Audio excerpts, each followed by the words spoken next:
Joe Cuddy spends a lot of time thinking about his South Buffalo childhood friend, Jimmy Cummings, who lost his life in Vietnam. So he was sort of a special kid, you know, and it just shouldn't have happened to him. And I still feel that way. Joe Cuddy was there too, an Air Force captain who maintained F-100 fighter bombers used to give support to troops who needed it in South Vietnam.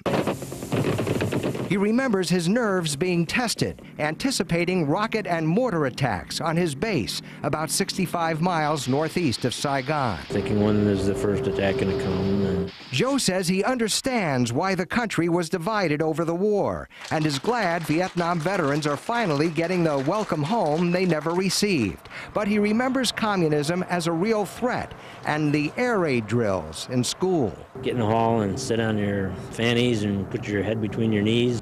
Joe is not bitter or filled with regret. In fact, his love of military history led him to work here in maintenance on the destroyer USS The Sullivan.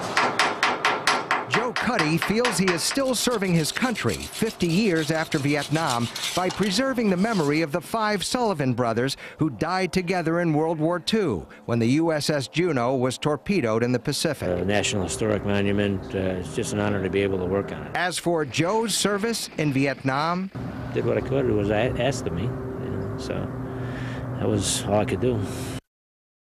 Joe told me he wanted to be in the Air Force ever since he was a young child. After Vietnam, he worked for the State Labor Department and then about 10 years ago took the job on Buffalo's waterfront, preserving the USS The Sullivans. Reporting live, Rich Newberg, News 4 at 6.